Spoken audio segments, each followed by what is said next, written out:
Hey, what's up, guys? Welcome back to Headbangers Closet. Hope everyone's doing well. And like I've been doing the last few weeks, what have you guys been listening to? Let me know in the comments down below what you guys been spinning, what you guys been listening to on streaming, CD, whatnot. And let me know what bands I need to check out. And hopefully the bands and stuff I'm saying to you guys, hopefully you guys are checking them out as well. For me, been spinning a lot of stuff. I didn't have much going on this past weekend, so I spent a lot of time here in the house listening to some music.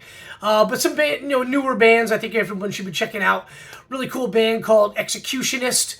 I'm not really sure what it is with the thrash metal bands with the letter E starting in their band name, but Executionist, a really cool thrash band. They're from the U.S., but I don't remember what state they're from. But really cool stuff, hard, heavy, in-your-face thrash with a high-pitched vocal delivery.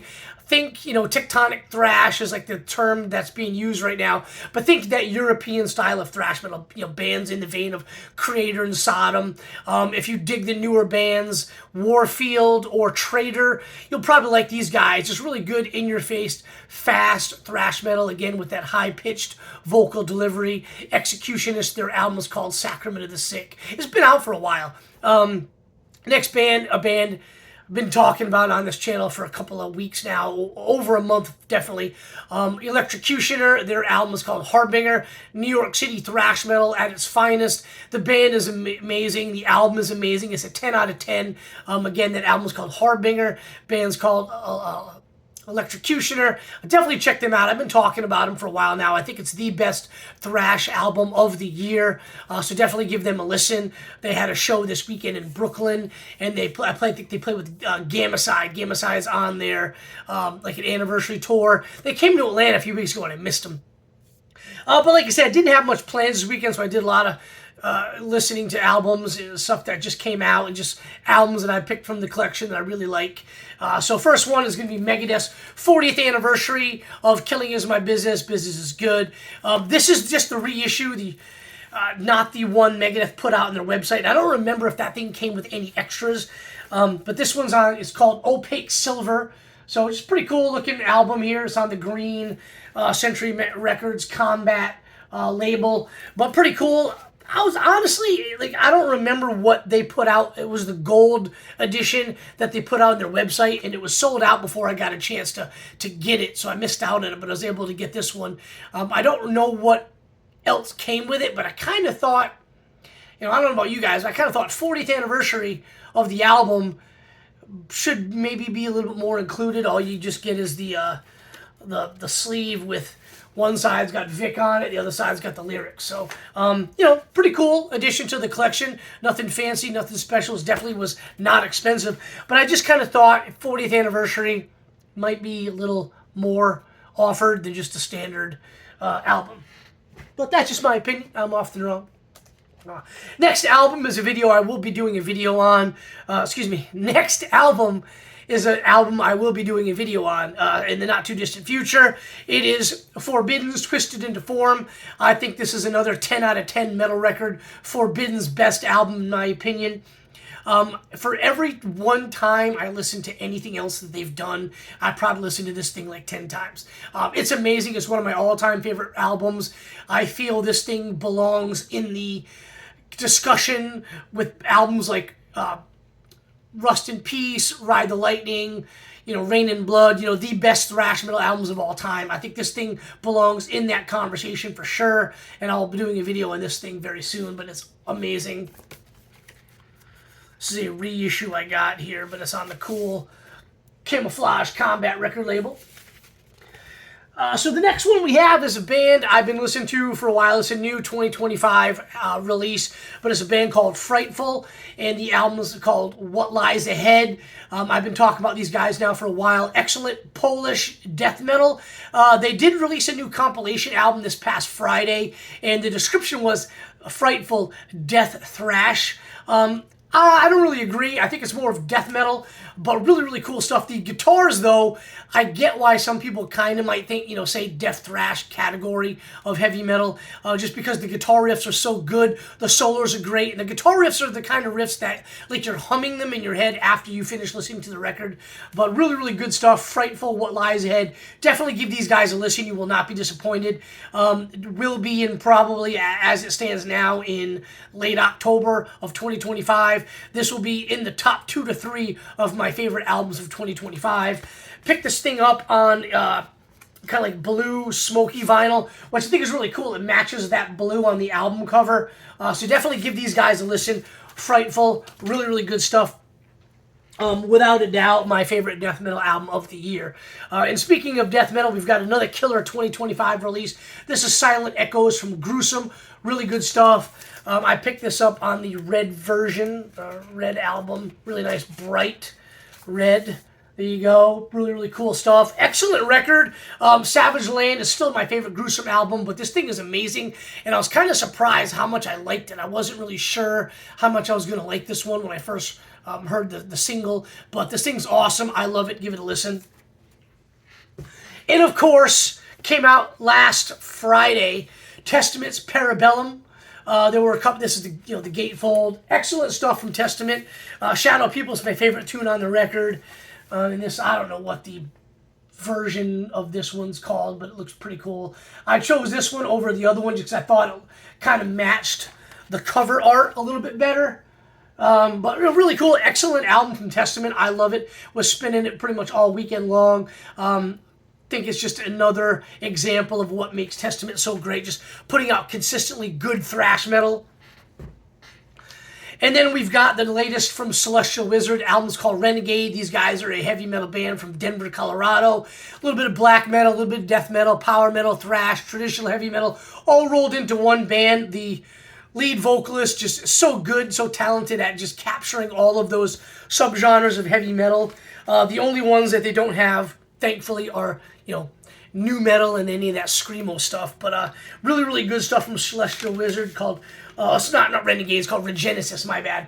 But it's on orange vinyl, kind of matches the album cover as well. So definitely give these guys a listen. I've talked about them a bunch of times on my channel. Just really, really good stuff. Like I said, they just run the gamut of, influenced by just a bunch of different heavy metal bands. So when you listen to them, you get a lot of power metal, traditional heavy metal, thrash metal, death metal, black metal, just great stuff. I mentioned the vocalist, being able to get all of those styles into his vocal range. But the guitars are really great as well. Just really good melodic guitar work. So definitely check it out. And the next album I'm going to listen to a lot is Iron Maiden's Alive After Death. This thing just had a 40th anniversary that came out, and I was able to pre-order the reissue. That's going to be coming out next month in November. Amazing record. The best, the GOAT of all heavy metal live albums, in my opinion. I think a lot of you guys would agree with that, but we're spinning this thing. And I'm going to do a video on this album on its own. I didn't get into this band and probably till later in the 80s, although the artwork was always in my face. I always flipped through the record bins at the record stores back when I was a kid, looking for the hair metal albums, and this thing just kept popping up at me, and I was always intrigued by the killer artwork, but I really didn't get into the band maybe till later on. In the 80s, I was already into thrash by the time I get into Maiden.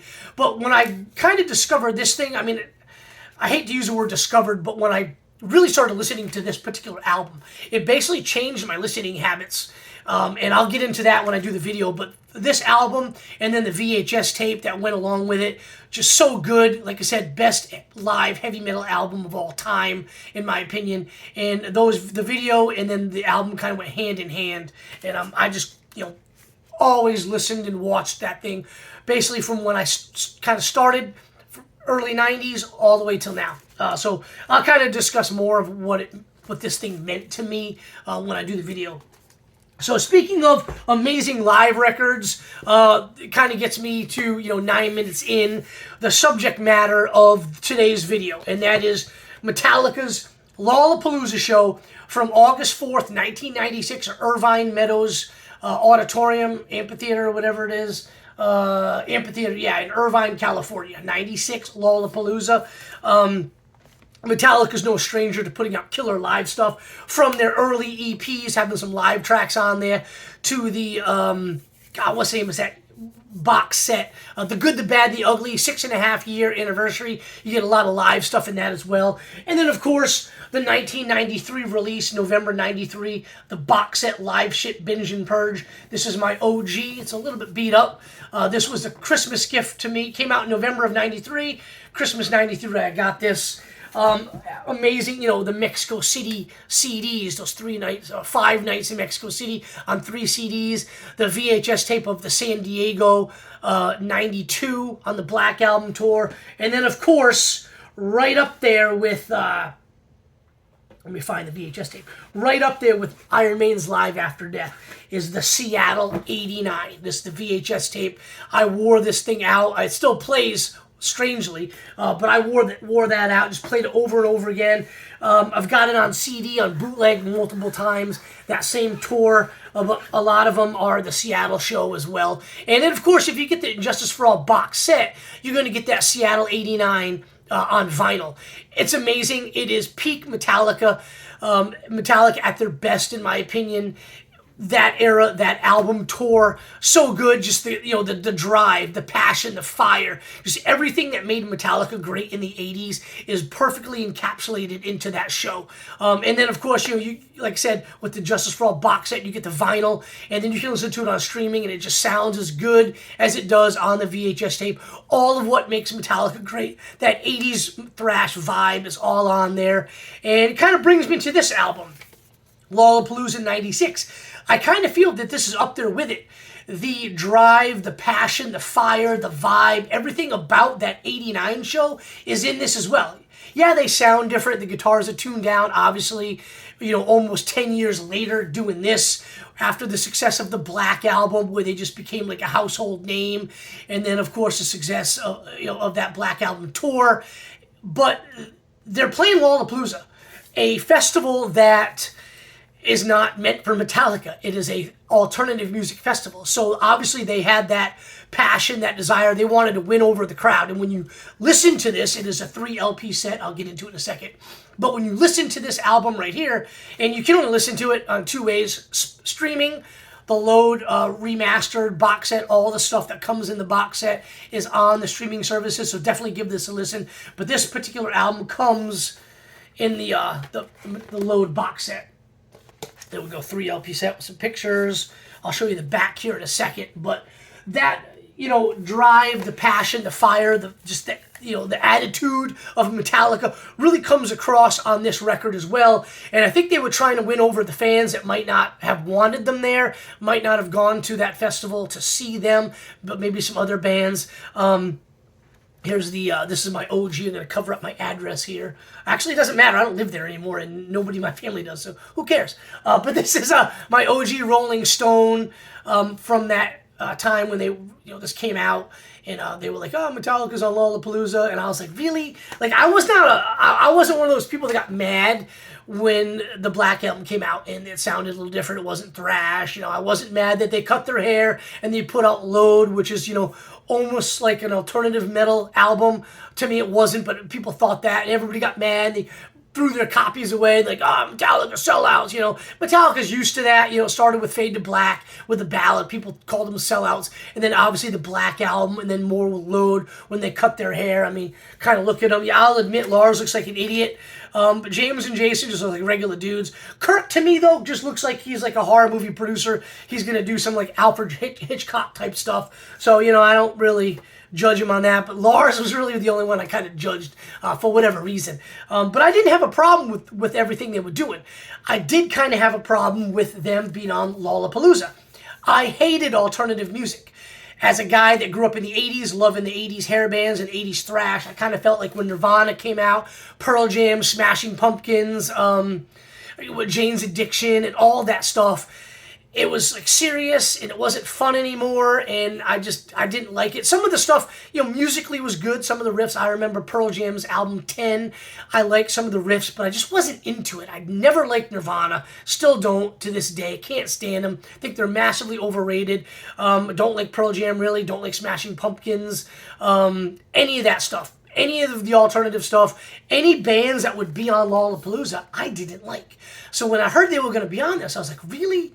But, you know, they sound awesome on this. I mean, give this thing a listen on Spotify if you don't want to buy the Load box set. It's great. It's excellent James Hetfield between song banter. And you can just kind of tell they're in there. Every guy in the band's playing amazingly, and they're just trying to win over the crowd. There's the back cover. There's Lemmy playing with them because they conclude with Overkill.